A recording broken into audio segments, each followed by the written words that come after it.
Bonsoir à tous. Aujourd'hui, c'est la commune d'Uccle qui est au centre de notre débat.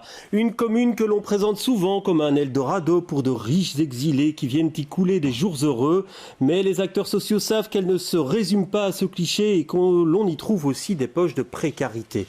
Elle s'étend sur 2291 hectares et comptait un peu plus de 82 000 habitants au 1er janvier 2018. La majorité est composée du MR, de l'Open VLD, de Défi et du CDH. Dans l'opposition, on retrouve le PS et Écolo qui est la deuxième force politique de la commune. Une législature qui a été agitée sur le plan politique à Uccle, particulièrement au sein du mouvement réformateur. On va avoir l'occasion d'en parler dans un instant. Mais avant ça, retrouvons Michel Gaillard qui toute la journée a recueilli les avis des Uclois sur leur commune. Sûr, propre, agréable, les Uclois rencontrés apprécient leur commune. Le point noir, c'est la mobilité. La voiture est toujours la reine, nous ont-ils tous dit. Les cyclistes regrettent l'absence de pistes sécurisées et les risques qu'ils encourent à chaque fois qu'ils empruntent la route. Sur le plan politique, la démission fracassante d'Armand de Decker et le Kazakh-Gate ont marqué les esprits. Même les plus jeunes nous ont dit en avoir entendu parler. Et justement, de cette situation politique, on va en parler. Elle a été chahutée durant la législature. Armand de Decker a été contraint de démissionner suite au développement de l'affaire du Kazakh-Gate. Et sa succession ne s'est pas passée sans mal, provoquant une déchirure au sein du MR.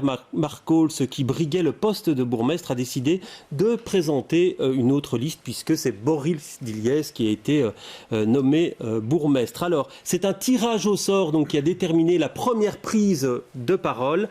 Et c'est vous, Marc Coles, qui est tête de liste Uccle en avant, qui avait décroché le numéro 1. Alors, cette liste, c'est une volonté de revanche de votre part ? Non, pas du tout. C'est une volonté effectivement de présenter une équipe soudée et enthousiaste qui est composée de personnes de tout horizon et de tous les quartiers d'Uccle qui veulent défendre un projet pour Uccle. Parce qu'il y a des véritables enjeux qui se posent. La personne qui a été interviewée a parlé de la mobilité. Nous savons tous que c'est le gros point noir de Uccle. On en parlera. Bien entendu, mais il y a d'autres enjeux comme le développement des quartiers. Il faut éviter à Uccle une évolution comme Schaerbeek ou Molenbeek, avec des quartiers agréables comme à côté du parc Josaphat ou à côté du château de Carvel et d'autres qui le sont nettement moins. Et cela nécessite un certain nombre de politiques proactives que l'on doit mettre sur pied. Alors Emmanuel Deboc, bonsoir. Vous êtes tête de liste Défi. Bonsoir. Alors jusqu'ici, c'est vrai qu'il y avait une situation où le MR décrochait la majorité absolue et donc s'alliait avec des partenaires. Aujourd'hui, vous vous dites, tiens, il y a peut-être un créneau pour faire une majorité alternative. Moi, je me dis surtout que je ne veux pas que les Uclois et les Ucloises soient de nouveau l'otage de petits jeux personnels ou de batailles d'ego. Donc je pense qu'il faut dépasser cela et il faut parler avant tout de l'avenir et de programme. Voilà, c'est le seul message que je voudrais laisser ici, avec une réalité propre. Aujourd'hui, Uccle, c'est quand même 20% de gens qui ont moins de 20 ans, 20% de gens qui ont plus de 65 ans, c'est 43% de familles monoparentales, et c'est surtout la commune avec une vraie précarité, plus 30% de personnes au CPS en moins de 10 ans, et je voudrais qu'on réponde aujourd'hui, ce soir, par le concret, pour toutes ces situations qui se posent, pas seulement la mobilité, mais aussi ce que vivent les Uclois sur le terrain.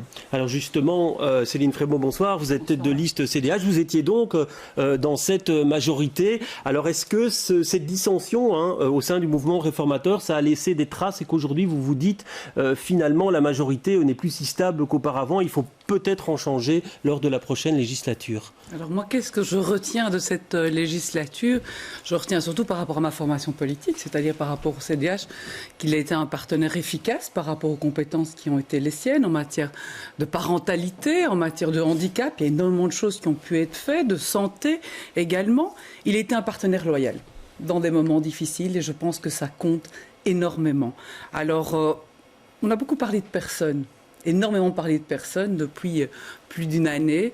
Je pense qu'il est plus qu'urgent de pouvoir redéfinir aussi des projets qui sont portés par une nouvelle génération. Je n'ai pas dit nécessairement une jeune génération, parce que je ne suis pas pour le jeunisme à outrance, mais des projets qui mettent en avant toute une série de thématiques qui préoccupent forcément les Uclois, la question de la mobilité, de la durabilité, de la place des familles, ces manières de connecter aussi les citoyens entre eux. Ouais. Alors Thibaut Weingart, bonsoir. Vous êtes tête de liste Écolo Groen, deuxième force politique de la commune.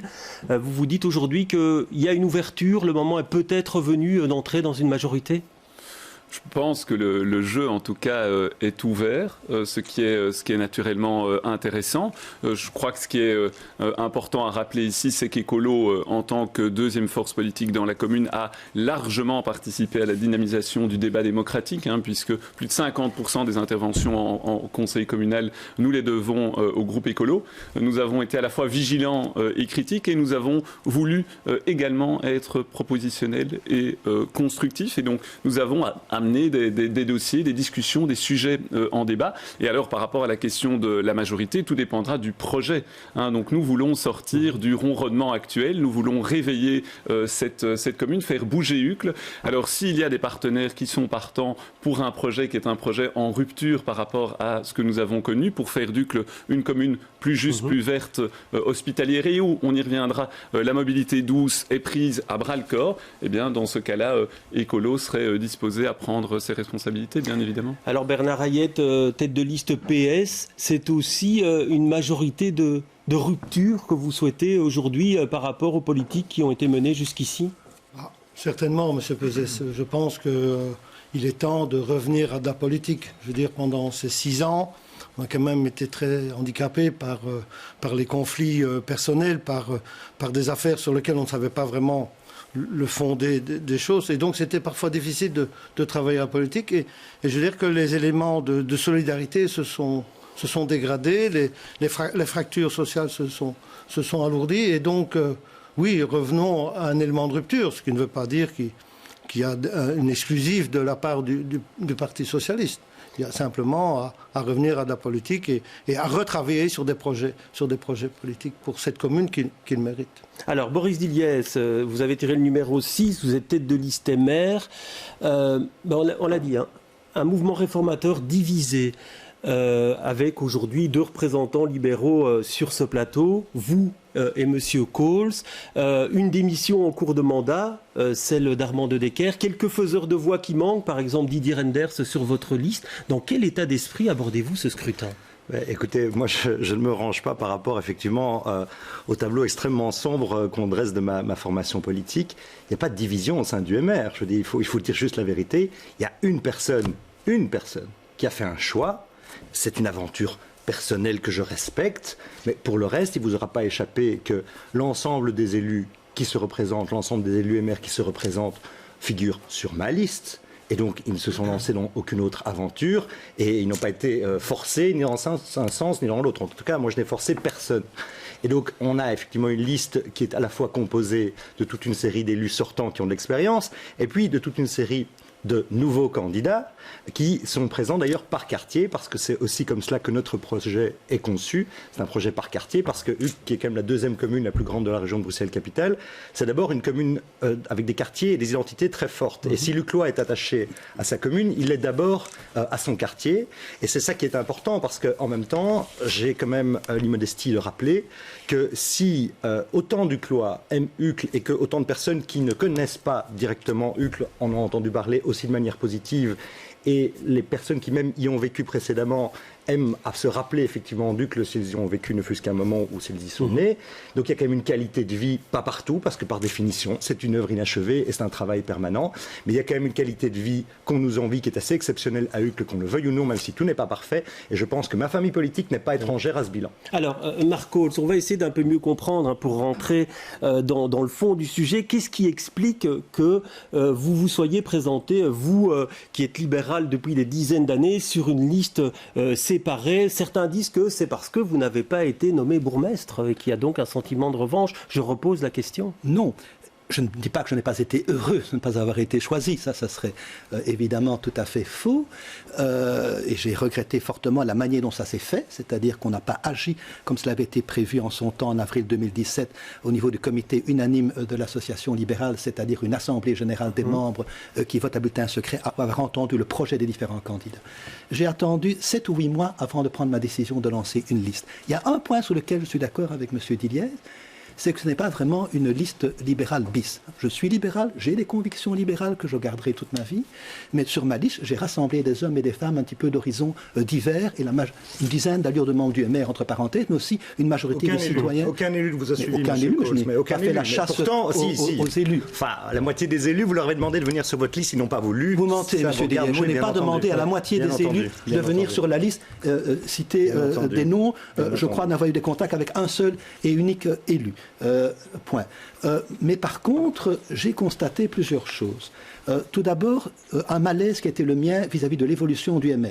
Quand il y a des déclarations des dirigeants du MR que leur meilleur allié à Bruxelles, c'est la NVA, ça m'indispose, d'une part. Et d'autre part, quand j'ai vu la gestion avec M. Dilliez, avec un cabinet politique de bourgmestre, avec un chef de cabinet qui devient une sorte de bourgmestre bis, ça m'a déplu. Oui. Et j'ai pris mes responsabilités et je ne l'ai pas fait après les élections. On a connu ça dans le passé. Non, ça, c'est malhonnête. J'ai pris mes décisions avant les élections. On va faire un débat entre vous deux, puisque vous attaquez M. Dilliez, puisque votre gestion est mise en cause. M. Dilliez, votre réponse à Marcos? Écoutez, moi, ce que je trouve assez extraordinaire, je ne pense pas qu'on va faire tout le débat sur les états d'âme de M. Cols et sur la frustration qu'il peut y avoir chez les uns et les autres. Moi, je ne suis pas là pour penser les plaies des uns et des autres. Je suis là pour défendre un projet pour ma commune. Je constate qu'on a travaillé ensemble pendant des années et des années. Moi, j'ai toujours eu du respect pour le travail de M. Cols. M. Cols ne m'a jamais fait, en tout cas en face, aucun grief sur la manière dont moi je gérais effectivement mes compétences. Je constate qu'aujourd'hui, il y a le fait de cracher sur toute une partie du bilan. Quand ça ne concerne pas M. Cols, tout ce qui a été fait auparavant est très mauvais. L'électeur jugera sur la crédibilité de ce type d'agissement, c'est tout. Alors on va arrêter là pour ce volet-là en jeu politique. On va passer donc à une première problématique qui est très très importante à Uccle, et ça fait des années que ça dure, c'est celle de la mobilité. Écoutez cette interpellation d'une Ucloise qui est venue nous trouver aujourd'hui.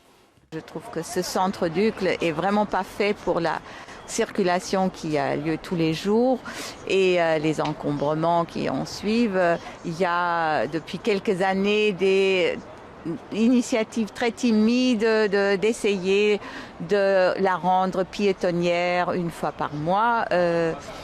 Ça, je trouve, ce serait une bonne idée de vraiment créer un cœur de Uccle qui serait piétonnier.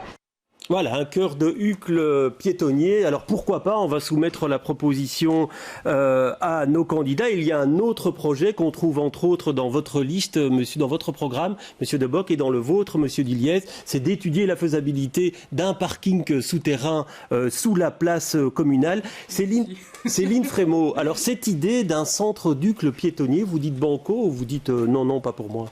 Non, moi, je pense qu'aujourd'hui, effectivement, la thématique de la mobilité est centrale dans la réflexion des Uclois. Je crois qu'il est urgent de faire rentrer Uccle dans la mobilité du XXIe siècle. Et il est urgent aussi que le futur collège s'attelle à redéfinir un nouveau plan de mobilité, puisque ça fait plus d'une dizaine d'années qu'il n'a pas été actualisé. Ça se trouve à peu près dans tous les programmes. Effectivement, et tant mieux que ça fasse l'objet de consensus. Avec un échevinat de la mobilité aussi, qui soit une compétence à part entière, priorité, qui soit aussi étoffée d'une cellule de connexion avec les autres communes par rapport aux problématiques de stationnement, avec un comité des usagers.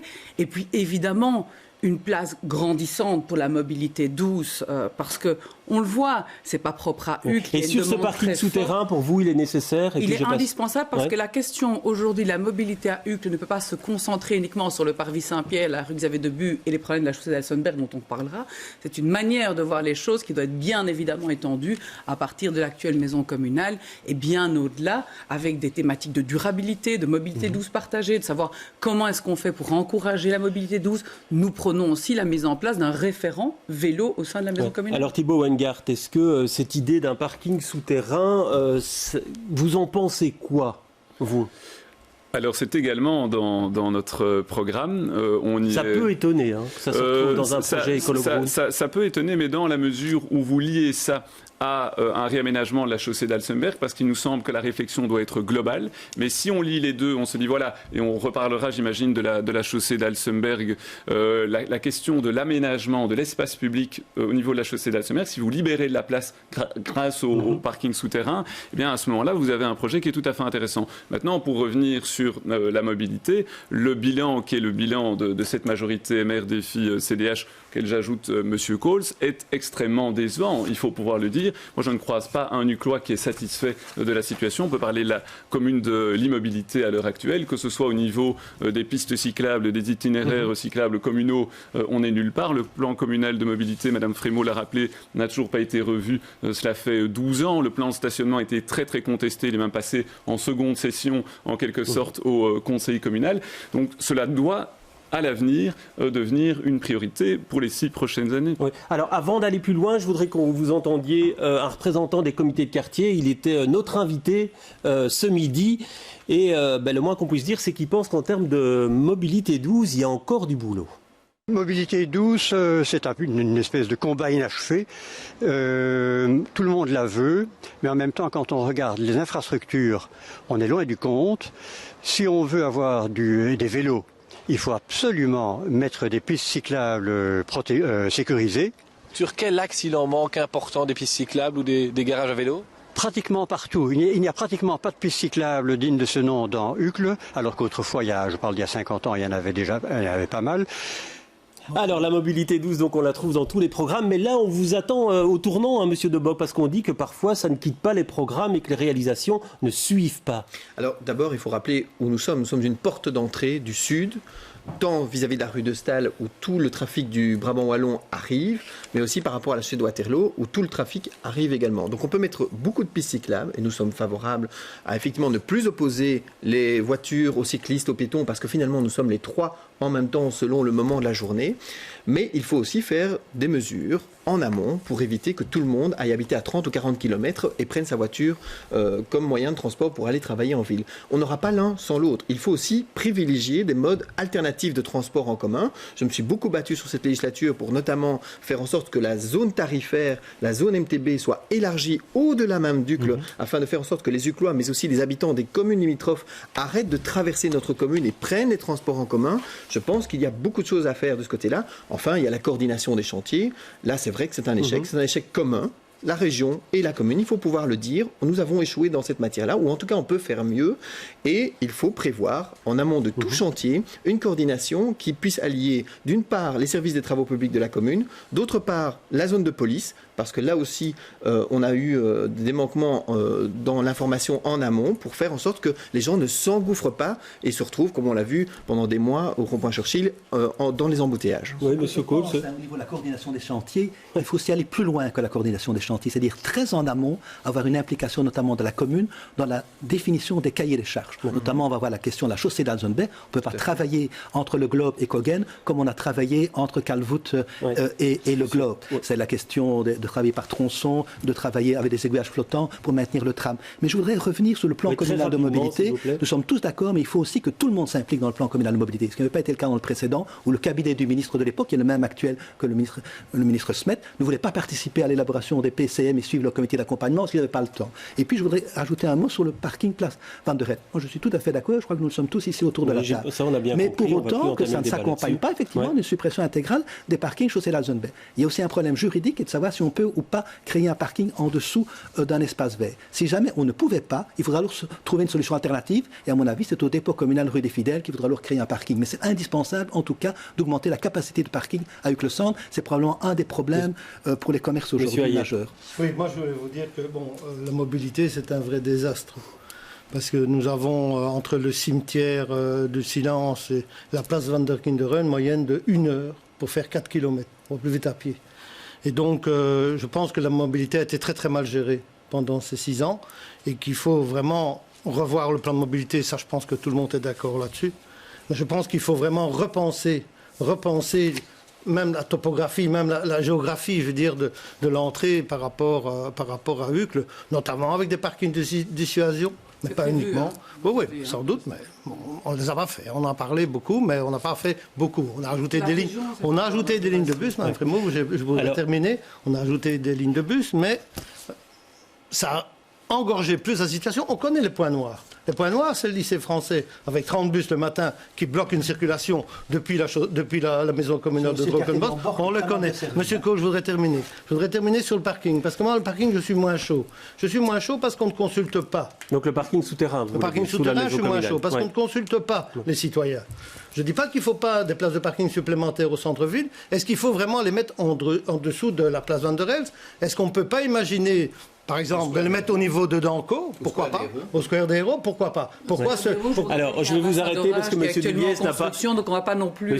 Monsieur Diliès n'a pas encore eu la parole dans ce dossier, mais là on vous renvoie, quand on vous dit la politique de mobilité a été un échec durant toute cette législature, vous répondez quoi, Monsieur Diliès? Alors, d'abord pour le parking de la place Van der Elst, ça fait effectivement des lustres qu'on en parle. Moi je suis heureux d'être parvenu à obtenir effectivement de la région une étude de faisabilité. Donc parce qu'on en parle, et personnes qui sont au collège depuis des plombes ne l'avaient pas obtenu. Donc moi je suis très heureux de l'avoir obtenu, c'est un peu plus concret. C'est un peu plus concret. Alors donc ça c'est un premier élément. Mais la réalité, c'est qu'ici, on est dans le cadre d'élections communales. Et donc, il serait de bon ton, effectivement, d'indiquer que si la mobilité ne va pas bien à Uccle, c'est forcément de la faute du pouvoir communal. Je dis, il n'y a personne qui peut croire à de telles sornettes. Il y a une réalité, c'est que la mobilité, ça se gère au niveau local, ça se gère, je crois, aussi au niveau régional et même au niveau fédéral. On ne peut pas dire, effectivement, que la manière dont la mobilité soit gérée... Je termine. Non, mais je vais juste dire la vérité. Et donc, si vous voulez, là, il y a quand même un problème par rapport au fait d'essayer de tout mettre sur le dos de la commune. Il y a une réalité. On a parlé effectivement de mobilité douce. Et actuellement, nous sommes toujours en attente de la part de la région où on ne freine rien, Monsieur Wingard, c'est faux de dire ça. Nous attendons depuis 2014, le permis par rapport à l'itinéraire cyclable régional. Et ça, je confirme ce que dit M. Dillier. J'ai présidé la commission de concertation en 2014 et on attend toujours. Et donc, attendez. Et donc, si vous voulez, c'est vraiment malhonnête de commencer à expliquer que tout viendrait effectivement de la commune qui, bien entendu, est une île. Et donc, tout ce qui se passe autour, ça ne fonctionne pas. J'ajoute qu'il y a aussi, parce que la mobilité, de fait, ça ne peut fonctionner que si les différents niveaux de pouvoir se parlent et travaillent ensemble. On a parlé du Homborg, qui est un quartier jusqu'à présent très mal desservi. Moi, je dis bravo à la région et notamment à Mme Frémaux parce qu'on va avoir pour la première fois un bus électrique qui va desservir le Homborg. Vous avez également la ligne 74 qui, elle, va aider aussi le quartier du Clausthal. Donc il y a des notions qui sont positives là-dedans. Mais il y a une réalité aussi, c'est que si on ne change pas en effet les comportements et si on n'informe pas mieux, notamment à travers les 5 gares que nous avons ici et maintenant sur Uccle, qui sont une réalité, eh bien là on n'en sortira pas parce que je vais vous arrêter sinon, parce que on vous va avez rester dans 2 minutes d'avance sur le temps de parole par rapport aux autres candidats. Et vous, Monsieur Coles, 1 minute d'avance. Madame Frémaux, vous me demandiez la parole. Juste une réaction parce que je pense que tout le monde ici, effectivement, essaye de déterminer quelles sont les responsabilités des uns et des autres. C'est bien pour ça que le CDH propose que la compétence de mobilité soit une compétence à part entière, parce qu'il y a un travail de fond qui est nécessaire, il y a un travail de dialogue aussi avec les autres communes, avec la région. Quand même 2 choses, la procédure de permis pour les 10 km d'itinéraire cyclable régional est en cours pour le moment. Je suis favorable également à ce tracé sur l'avenue Churchill parce que je pense qu'il est demandé par de nombreux Uclois dont les enfants souhaiteraient pouvoir notamment aller en vélo à l'école et ce n'est pas encore une réalité aujourd'hui. Et par ailleurs, le bourgmestre l'a fait remarquer. Moi, j'ai plaidé à la région pour qu'effectivement Uccle ne soit pas oublié dans les nouvelles politiques de mobilité et que cette ligne 37 puisse arriver à Uccle, puisse desservir effectivement le Homborg, une ligne électrique. Et Uccle a souvent été le parent pauvre de toute une série de politiques régionales. Et nous devons aussi, il y a une grande partie de travail qui doit être fait, d'être beaucoup plus en connexion avec la région, de beaucoup plus répondre aux appels à projets qui sont initiés par la région. Alors je voudrais passer à un autre thème, si vous le voulez bien maintenant, c'est la fracture sociale dans la commune. On l'aborde juste après ce témoignage, un sans-abri qui a été rencontré par nos équipes aujourd'hui et qui nous a livré ce témoignage. Il a souhaité garder l'anonymat. Je suis sans-abri sur la commune d'Uccle et je trouve que sur la commune d'Uccle, il n'y a rien qui est fait pour les sans-abri. Donc on est très vite dirigé sur la commune de Bruxelles-Mille, le SAMU social, Bruxelles-Mille, mais sur Uccle, il n'y a rien qui est fait, quoi. Donc on est un peu écarté d'Uccle. écarté d'Uccle. C'est un de vos constats, Monsieur Hayet, dans une carte blanche que vous avez écrite. Vous dites l'objectif à peine voilé de la majorité est de privilégier une certaine classe de population, les sans difficultés financières. Oui, on ne se rend pas bien compte de la réalité ucloise. D'abord, il y a une augmentation des dossiers au CPS, plus de 1000 dossiers en 3 ans. Ensuite, il y a une pauvreté. J'avais un médecin avec qui j'avais une conversation qui me disait « Vous n'imaginez pas, M. Hayet, le nombre de personnes qui me demandent de ne payer que le ticket modérateur. » Cette pauvreté, elle n'est pas dans les chiffres. Oui, mais ce que vous dites, c'est que la majorité fait une politique antisociale. C'est ce que vous dites dans cette carte blanche. Moi, je constate, M. Peuzès, que notamment dans certaines poches de pauvreté, je parle dans le Hombourg, par exemple, où on a beaucoup de maisons sociales, la moitié des maisons ne sont pas rénovées. La moitié des maisons sont vides. Il y a une forme de... Il y a un Cobralo, mais non. Allez-y, vous avez visité? Oui, j'ai encore été à 15 jours. J'ai encore été à 15 jours, il y a toute une série de choses qui ont été faites. Vous n'avez pas dû parler avec les mêmes personnes que moi. Moi, je peux vous dire que cette pauvreté, elle existe à Uccle. Alors, je ne dis pas... Cette pauvreté, elle existe. On n'en tient pas compte dans les politiques. On n'en tient pas compte dans les propositions qui sont faites. Et puis, le résultat, c'est que quand vous parlez avec les citoyens, ils vous disent les problèmes d'humidité, les problèmes d'isolation. On a toute une série de problèmes qui sont vécus très difficilement par des populations qui sont défavorisées. Et cette population défavorisée, eh bien, prenons un exemple.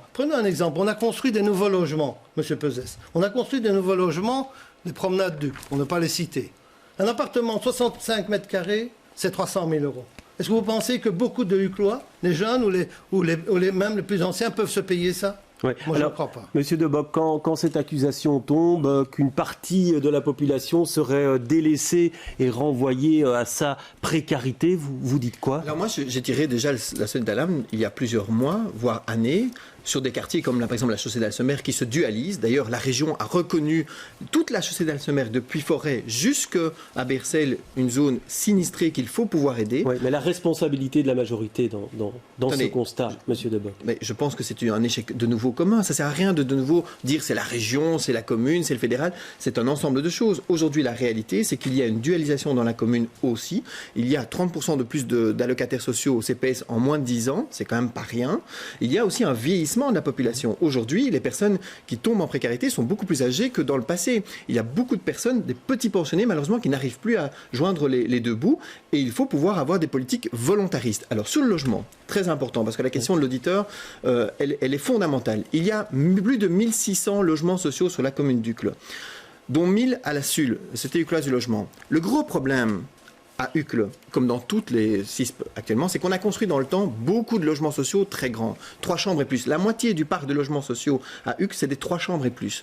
Or, aujourd'hui, 60% des gens qui sont en attente d'un logement sont des personnes seules. Je le disais tout à l'heure, 43% de familles monoparentales. Donc, il faut pouvoir faire en sorte de transformer ces logements en petits logements et faire en sorte qu'il y ait des mutations. De même que la reconquête des espaces commerciaux, des étages au-dessus des espaces commerciaux et la transformation de petits logements pourrait répondre à l'offre et ça permettrait effectivement d'acheter des logements beaucoup moins chers. Monsieur Weingart, dans votre programme, vous dites qu'il faut s'opposer sans relâche à toute tentation de supprimer les services sociaux non rentables.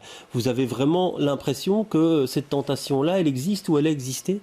Je serai en tout cas moins sévère que M. Hayet dans une série de constats qui ont été formulés. Je pense que le CPS rend des services extrêmement précieux et qu'on a là des équipes de grande qualité qui travaillent. Mais ce qui est certain, et pour Écolo c'est fondamental, c'est qu'il faut maintenir des moyens financiers et des moyens humains suffisants pour garantir effectivement une protection qui soit suffisante. D'autant que, cela a été dit, on sait que le nombre de demandeurs d'aide sociale a augmenté à Uccle également. Et alors on parlait de logement.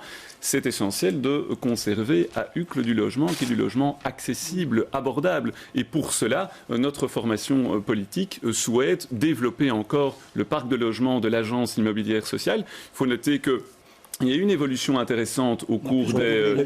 Absolument. Vous dites également qu'il faudrait construire des logements sociaux supplémentaires pour tendre vers la moyenne de 15% qui est celle de la région. Alors, on le trouve en toutes lettres dans votre programme. Il faut effectivement déterminer quels sont les lieux, les terrains qui permettraient de nouvelles constructions éventuelles. Il faut surtout rénover et améliorer la performance énergétique du bâti existant. Mais je reviens à l'agence immobilière, c'est un très très bel outil. Et pour Écolo, il faut augmenter le nombre de logements encore de 50%. Ça se trouve d'ailleurs dans l'ensemble des programmes, le développement de l'agence. Je voudrais terminer, Monsieur Peuzet, sur un point en matière de logement. Écolo a proposé, lors de la hausse de l'impôt qui a été décidée par la majorité fin 2015, de créer une prime compensatoire pour la hausse du précompte immobilier pour immuniser en quelque sorte les propriétaires qui occupent leurs biens et qui ont des revenus limités. On visait les personnes pensionnées, les jeunes ménages. Eh bien, nous souhaitons élargir le public qui pourra à l'avenir en bénéficier. Alors sur la question, UCLE a-t-elle besoin de logements sociaux supplémentaires? Vous dites quoi, Madame Frémaux?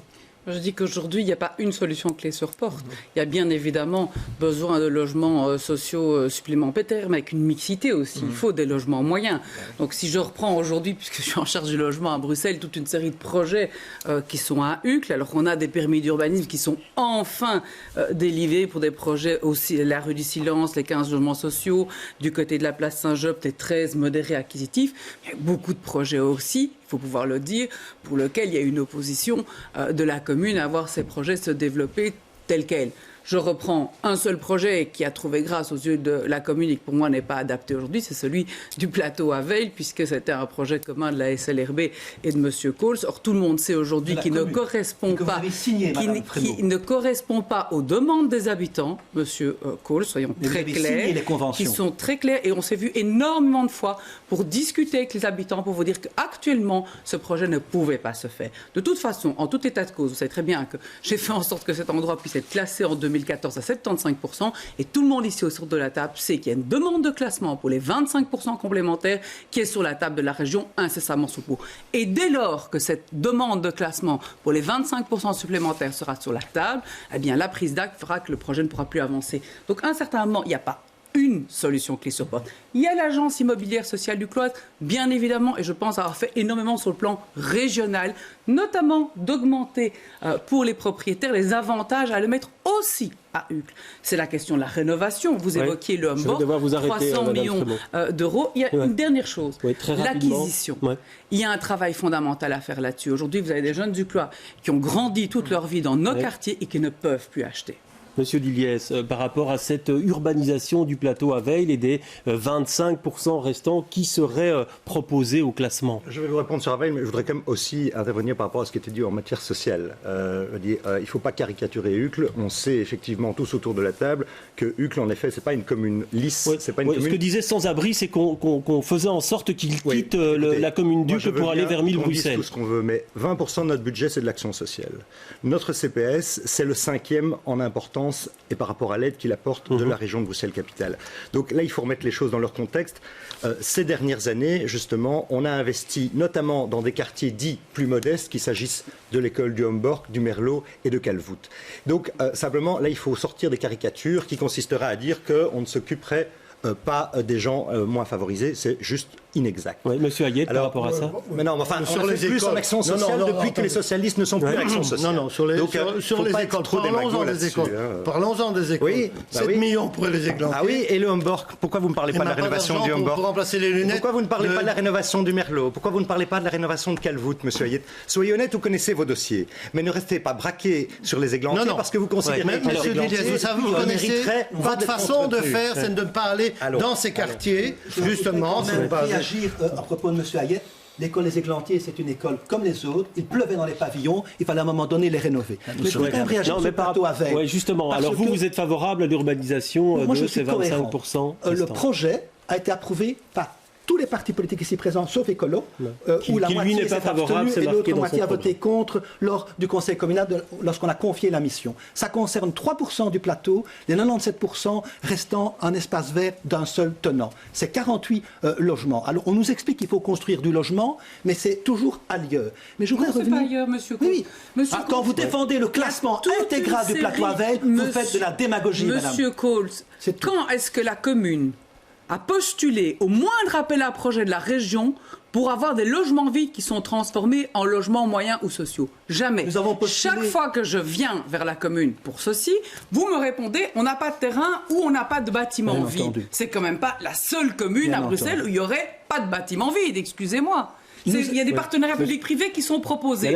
Je ne pense pas que c'est une question de ça. On ne veut pas construire. Aujourd'hui, il y a un projet dont les habitants ne veulent pas. Bien sûr, c'est le NIMBY complet. Et vous le savez très bien. C'est pas une question de NIMBY. C'est qu'un projet, vous le savez très bien, Monsieur Cole. Vous l'aviez approuvé, ce projet. Voté au conseil communal. Voir développer un projet, il faut de l'approbation, il faut du consensus, il faut de la participation citoyenne. Et si ce n'est pas votre méthodologie aujourd'hui, eh bien, à un certain moment, on ne pourra pas construire des projets demain. C'est que ils ont envie d'être entendus. Madame Frémaux, on va laisser Monsieur Cole répondre et puis je donnerai la parole à Monsieur Weingart. C'est que même dans les projets alternatifs, les habitants qui sont difficiles et à mon avis infaisables, reconnaissent qu'il faut construire 48 logements. Vous dites qu'il faut classer l'entièreté, c'est-à-dire même les 3%. Madame Frémaux, s'il vous plaît, je vais vous arrêter. Monsieur Weingart. On a bien compris le jeu. Madame Frémaux, s'il vous plaît. Une autre question.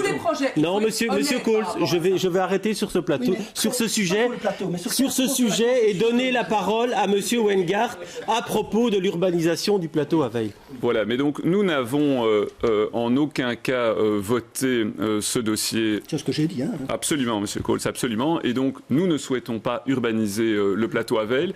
Dans le contexte actuel, on le sait, on a beaucoup urbanisé à Uccle, et ce plateau est un lieu qui est un catalyseur. Oui, on peut toujours revenir 20 ans en arrière. Moi, je sortais de l'école secondaire. Donc, je dis simplement que ce plateau est un catalyseur de lien social, qu'on a là une extraordinaire dynamique, que le comité de quartier vient avec une proposition alternative et donc a une attitude tout à fait constructive, qu'on se mette autour de la table avec le comité, j'oserais même dire avec les comités de quartier, et que l'on voit ensemble ce que l'on peut co-créer, co-construire. Il y a d'ailleurs une assemblée générale ce soir à ce sujet. Sur le plateau à Veil, Monsieur Dilès, rapidement, et puis je vous donne la parole, Monsieur Debock, pour terminer sur ce sujet. Mais sur le plateau, moi je vous dirais, je suis assez à l'aise là-dessus parce qu'en réalité, j'ai pas de honte à dire que moi j'ai évolué sur ce dossier-là, très clairement. Je pense qu'il y a 20 ans, moi j'étais encore dans les choux, hein, mais cet espace était entre guillemets banal. Or, aujourd'hui, il ne l'est plus du tout parce que, par ailleurs, et ce n'est pas anormal, toute une série de zones ont été urbanisées, ce qui n'est pas anormal. Et donc, ce qui était quelque part, entre guillemets, banal, est devenu aujourd'hui un site qui est tout à fait exceptionnel. Moi, je crois que tout n'est pas mauvais dans ce qui est sur la table, mais par contre, moi, j'ai pu m'en rendre compte, d'autant plus depuis que je suis bourgmestre, c'est que j'ai rencontré effectivement beaucoup d'habitants, et notamment les différents comités, et apparemment aucun ne semble être d'accord avec le projet qui est sur la table. Et donc là, je crois que ça vaudra la peine de remettre notre ouvrage sur le métier, mais certainement pas de passer par l'urbanisation du plateau à Veil. Monsieur Debock. Deux choses. La première, c'est que c'est très intéressant de comprendre ce qui s'est passé à Veil. Le comité de quartier a réfléchi à la problématique. Il n'est pas contre la construction de logements. Il veut bien construire le nombre de logements que la région souhaite mettre, 48 effectivement, mais autrement, plutôt en bordure qu'en intérieur ou en pré-intérieur d'îlots. Je trouve qu'il faut pouvoir entendre cela. Le politique parfois gagnerait aussi à reconnaître que les choses évoluent et qu'on peut être humble aussi par rapport au changement. Deux, moi je ne veux pas rajouter, que ce soit au Homborg ou ailleurs, de la densification sans mixité sociale. Ça, c'est très important. Moitié logement moyen, moitié logement social. Oui, mais pas Homborg. Pas Homborg, en l'occurrence. À Veil peut-être, mais Homborg, ce n'est pas le cas. Et moi, je plaide pour que, s'il y a densification dans le quartier du Homborg, ça doit être un projet mixte. C'est très important pour nous. Et troisième chose, il y a plus de 1000 logements aujourd'hui à Uccle, où la consommation en mètres cubes d'eau est inférieure à 3 mètres cubes d'eau. Je crois qu'il y a un effort à faire pour aller reconquérir les espaces aujourd'hui vides. C'est une statistique qui a été publiée dans les questions parlementaires qu'on a posées et qui vient de Vivaquois Hydrobru. On peut aller reconquérir ces espaces, les revitaliser, les mettre à l'agence immobilière sociale le cas échéant, parce qu'il y a des vieux propriétaires qui n'ont plus les moyens ou plus l'envie de forcément mettre leurs biens sur le marché. C'est là qu'il faut porter le fer pour reconquérir cet espace plutôt que de construire sur des espaces verts. Je faisais juste une chose, je voudrais que sur l'urbanisation, parler du plateau à Veil, je suis d'accord avec vous, ne pas non plus cacher le fait que Uccle a quand même beaucoup urbanisé ces dernières années. Justement, vous me tendez une perche. Uccle attire énormément les promoteurs, les projets immobiliers y sont nombreux. Cela en inquiète certains. Écoutez plutôt. Pourquoi construit-on sur tous les espaces qui, au Pras, ne sont pas des zones vertes et en même temps détruit-on tout le réseau de relations que peuvent utiliser les animaux, tout le maillage vert, toutes les connexions qui permettent à la biodiversité de se maintenir. Voilà, on me dit que cette personne serait sur une liste. Non, il n'est pas sur une liste, mais il est proche d'écolo. Voilà, voilà, comme ça, c'est dit. En principe, nous posons toujours la question aux personnes qui viennent nous voir pour leur demander si effectivement, ils sont présents sur la liste. Mais en tout cas, la question qui est posée est intéressante et c'est celle que vous lanciez, Monsieur Hayet. L'urbanisation très importante à Uccle et les projets qui sont nombreux et aussi la protection des intérieurs d'îlots. Ah oui, tout a été, tous les terrains ou pratiquement à Uccle sont destinés à être bâtis. Il restait un champ de maïs dans la chaussée Saint-Job. Ils ont réussi à refaire un lotissement. Le lotissement à l'avenue d'Olé, n'en parlons pas, ça a construit pendant 6 ans. Donc moi, vous dites quoi, stop au projet en fait Non, je pense que Uccle est une commune verte et elle doit le rester. Et donc, il faut quand même qu'on préserve encore ce qui reste. Récemment, on a repassé à la région la sauvagère parce qu'on ne pouvait plus la gérer financièrement. Est-ce que là aussi, on pourrait être amené à un moment donné à construire? Non, je n'en sais rien. J'en suis garant. Je n'en sais rien.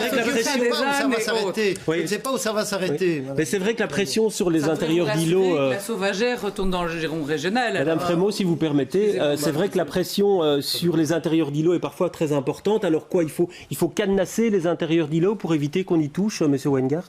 En tout cas, ce qui est indispensable, c'est d'avoir une jurisprudence plus cohérente en matière d'urbanisme à Uccle, parce que je suis très régulièrement interpellé par des habitants, par des comités de quartier, quel que soit d'ailleurs le quartier, qui ne comprennent pas pourquoi un logement particulièrement volumineux où on a une imperméabilisation du sol qui est importante est autorisé, tandis que eux demandent une modification mineure et qu'elle est refusée. Et donc, je pense que ce à quoi il faudrait être particulièrement attentif dans les prochaines années, c'est d'avoir des balises plus claires pour qu'il n'y ait pas un sentiment d'inéquité qui se développe dans le chef de la population. Ouais. Et puis par ailleurs, au niveau des permis, que ce soit d'ailleurs les permis d'urbanisme ou les permis d'abattage, je pense qu'il faudrait être plus strict et assurer un suivi, donc un contrôle a posteriori qui soit plus fin et le cas échéant en matière d'abattage, d'agir en justice plus rapidement pour faire cesser des infractions ou des irrégularités. Alors monsieur Coles, vous qui êtes échevin d'urbanisme, vous vous sentez visé par ces critiques?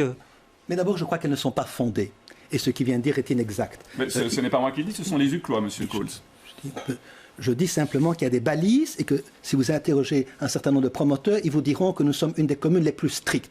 Et d'ailleurs, le résultat, il est dans les chiffres. Quand on voit en 15 ans l'augmentation de la population, on est passé de 74 000 à 82 000 habitants. D'autres communes qui avaient 74 000 habitants sont autour des 100 000. Et il faut continuer ainsi. Il faut absolument maîtriser le développement urbanistique. Et il faut effectivement être très attentif aux intérieurs d'îlots. Et on l'est. Il y a toute une série de règles. Il y a même des opérations où on recrée les intérieurs d'îlots qui n'existaient pas. Mais il y a aussi ça a encore été autorisé au cours de la dernière année, monsieur Coles, en intérieur d'îlots à Uccle-Centre. Mais vous avez un certain nombre de droits de terrain à bâtir et le dossier que vous parlez, c'est s'accoler à des garages. Oui. On ne va pas s'attarder sur un projet particulier, on a bien compris. Vraiment qu'il faut faire extrêmement attention, mais que c'est un faux message. Mais il y a des personnes qui s'opposent à ce qu'on construise à front de voirie sur des terrains qui sont juridiquement à bâtir. Le débat que l'on peut avoir, c'est le gabarit et c'est la densité. Et on est extrêmement strict dans ce domaine-là. Oui. Et je voudrais encore dire 15 secondes sur le plateau à Veil. Moi, je suis tout à fait partisan sur l'évolution. Non, mais c'est le même type de débat. Ouais. Et je remonte à la région. Nous avons accepté une diminution du côté de la montagne de Saint-Jean, mais nous demandons depuis le mois de décembre qu'on puisse savoir si on peut faire un parking en dessous du terrain de basket. On n'a pas encore reçu. Ouais. Et pour les deux autres dossiers... Non, on arrête sur le plateau d'Aveil. Si vous voulez, si vous permettez, monsieur Coles, on arrête sur le plateau d'Aveil. Oui. Parce que c'est une chose que l'on ignore, c'est que ce n'est pas la commune qui délivre les permis, mais la région. Et qu'au contraire, nous avons un mano à mano constant avec la région pour limiter la densification. Nous venons de recevoir une lettre à la commune, alors que nous proposons un règlement communal d'urbanisme donné pour protéger les anciens résidents avenue Churchill et comment dit Bruckmann, et on nous dit, mais est-ce que ça ne va pas gêner la densification? Je dois vous arrêter, monsieur Debock. Oui, très rapidement, pour être clair et précis, transparence, je crois que c'est essentiel, mais franchement, ça profitera à tout le monde d'être transparent. Deuxième chose, par rapport à la chaussée d'Alsenberg, par exemple, il y a un véritable enjeu. Oui, on va l'évoquer juste après, en fait, la chaussée d'Alsenberg. Eh bien, je vais vous dire juste ce que je pense par rapport à l'urbanisme, c'est qu'on devrait pouvoir être plus souple en matière d'urbanisme et d'autoriser plus de petits logements dans la chaussée d'Elsenberg. Il n'y a pas assez de places de parking. C'est un endroit, effectivement, où il n'y a pas assez de logements. Il y a encore des grandes bâtisses de 400 mètres carrés. Si on n'a pas une politique juste sur la chaussée d'Elsenberg, pas dans tous les quartiers, de construire des plus petits logements ou de permettre de diviser des maisons, à ce moment-là, on n'aura pas une reconquête de ces territoires. Alors, Monsieur Diliès et Madame Frémaux, vous êtes en avance sur le temps de parole, donc je vous demande d'être bref par rapport à cette pression immobilière qui doivent être importante à Uccle vu l'attractivité de la commune. Qu'est-ce qu'on met en place comme balise, Monsieur Diliès? Alors, il y a quand même une réalité, si vous voulez, c'est que nous sommes et nous demeurerons clairement, il ne faut pas mentir, la commune, ou en tout cas une des communes les plus vertes de la région de Bruxelles-Capitale. C'est une réalité. Parce que la plupart, si vous voulez, de nos espaces verts sont... Attendez, la plupart de nos espaces verts sont classés. Je veux dire. Donc, il ne faut pas non plus partir effectivement dans un délire en s'imaginant que tout à coup, l'urbanisation est galopante. Alors, moi, je peux rejoindre effectivement ce que dit M. Weingard sur un certain nombre de balises, mais en même temps, il ne faut pas non plus mentir et expliquer que tout à coup, Uccle demain ne sera plus verte. Il y a une réalité, c'est que nos zones vertes sont classées, et ça, c'est gravé dans le marbre. Il reste en réalité 2 sites qui pourraient potentiellement bouger, c'est Aveil, et là effectivement on est en faveur de stopper une urbanisation, mais il y a aussi probablement le site Ilochroma au Bourdon, là il y a de beaux projets à mettre en place, parce qu'aujourd'hui c'est un chancre. Madame Frémaux, rapidement s'il vous plaît. Monsieur Cole, s'il vous plaît, Madame Frémaux. Rapidement. CDH a très clairement inscrit dans son programme la volonté de travailler à une sauvegarde beaucoup plus marquée de toute une série d'espaces verts, bien évidemment aussi de conserver le caractère typique de toute une série de nos quartiers. C'est évidemment la place Saint-Job, c'est le Homborg, c'est le Parvis Saint-Pierre, et d'adopter une charte qui lutte contre le gigantisme immobilier qui pourrait être une tentation dans les années à venir. Donc il y a un équilibre bien évidemment à trouver entre la volonté de pouvoir effectivement avoir du logement, mais du logement aussi pour les jeunes Uclois qui puissent être abordables, et de préserver évidemment le caractère vert de la commune parce qu'il a pu être menacé par le passé, parce qu'effectivement il y a des îlots qui peuvent demain se retrouver sous la coupe de projets immobiliers qui ne sont pas souhaités. Il est fondamental demain de continuer, mais d'accentuer le rôle des comités de quartier. Alors vous avez décidément beaucoup de mal à être bref, donc je vous invite une nouvelle fois à la concision, Madame Frémaux et Monsieur Diliès. Pour le dernier volet que l'on va aborder, c'est effectivement le commerce chaussée d'Alsenberg. Le chantier de la STIB a causé pas mal de préjudice aux commerçants. Ils auraient souhaité un soutien plus important de la commune. Écoutez ce gérant d'un restaurant que nous avons rencontré. Je crois qu'on était à peu près 80 des indépendants sur la chaussée. Je crois qu'on a encore une 50aine, tout commerce confondu, quoi.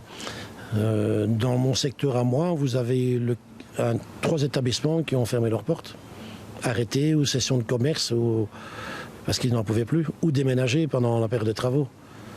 Et les autres commerces ? Les autres commerces, que ce soit les épiceries, les boulangeries, même des privés, ont eu beaucoup de difficultés. Je vous dis, à peu près, ce que je sais de sources sûres, à peu près une 30aine d'indépendants qui ont fermé la porte. Alors, Monsieur Hayet, quel soutien à ces commerçants? Il faut savoir qu'il y a une autre partie de chantier qui va avoir lieu sur une autre partie de la chaussée d'Alsenberg. Ça, tout à fait. Mais d'abord, avant peut-être de parler de propositions, voilà la réponse de la commune d'Uccle. Montrez-le bien parce qu'on ne l'a pas très bien vu. Voilà. Cette rue a été fermée pendant 1 an et demi. La première chose qu'on a fait, c'est mettre des papillons sur toutes les voitures pour les prévenir qu'à partir du 1er octobre, s'ils ne payaient pas à leur rodateur, ça leur coûterait 25 €.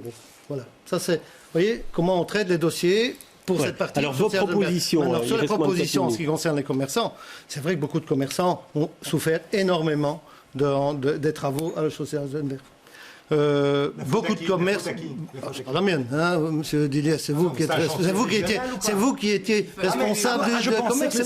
responsable. Voir la région, Monsieur Diliès, s'il vous plaît. Alors, vos propositions en termes de soutien des commerçants. Moi, je crois qu'il faut plusieurs solutions. D'une part, il faut aider financièrement les commerçants. Il faut des compensations financières. Ils ne s'en sortiront pas autrement. Autre chose que les 75 € que la région donne au commerce. Monsieur Diliès, laissez-moi terminer. Peut-être que certaines idées socialistes, vous pourriez les récupérer. Mais faites quelque chose avec vos amis de la région pour aider le commerce. On vous laisse terminer. Alors, d'abord, je pense une compensation financière, parce que des commerces ont réellement souffert.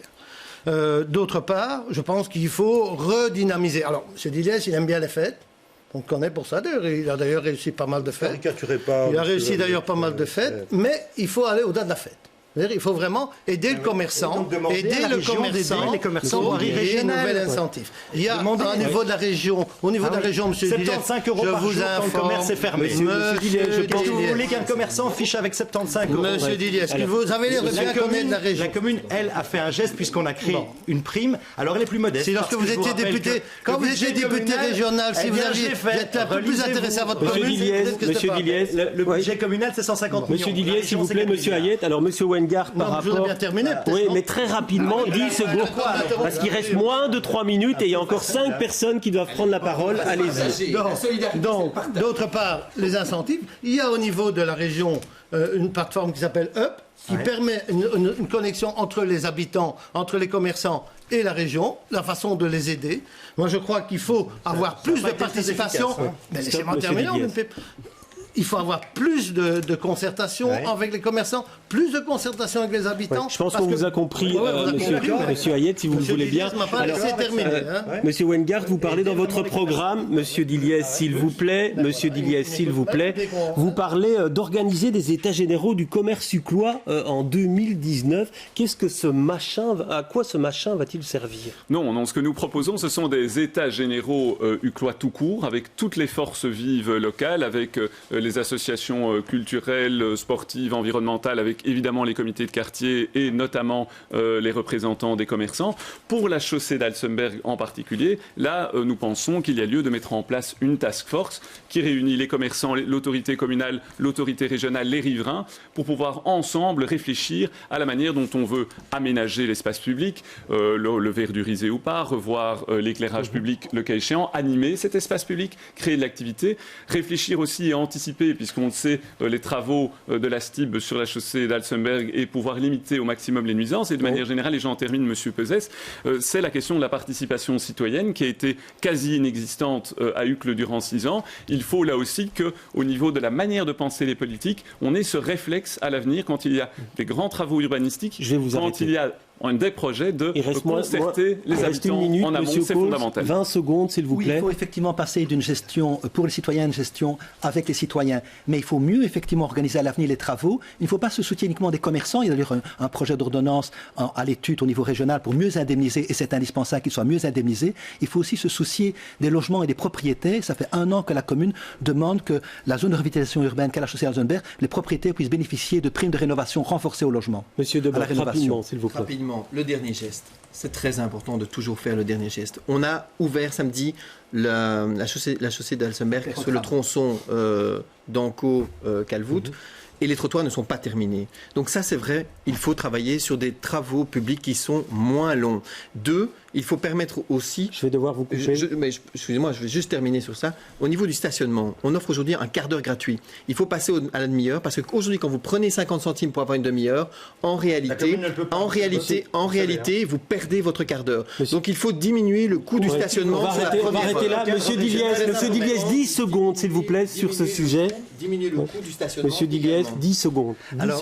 10 secondes, simplement, effectivement, les travaux ils doivent être mieux coordonnés, mais des travaux pour éviter les affaissements et pour l'approvisionnement en eau, gaz et électricité, ça doit se faire aussi, c'est pas uniquement de la rénovation, et c'est essentiel notamment pour redynamiser le quartier. Madame Frémaux, 10 secondes. La chaussée d'Alsemberg, c'est une thématique transversale qui comprend bien évidemment la question commerçante et la question du logement avec le logement vide au-dessus de ces commerces. C'est une urgence aussi de pouvoir déterminer des identités commerciales par quartier et de venir effectivement en soutien des commerçants qui sont en difficulté, mais qui souhaiteraient aussi s'implanter dans des noyaux en difficulté, notamment sur le plan fiscal. Voilà, c'est la fin de ce débat. Merci à vous tous d'y avoir participé. Demain, on quitte Uccle et on part vers Ixelles. Très bonne soirée à tous.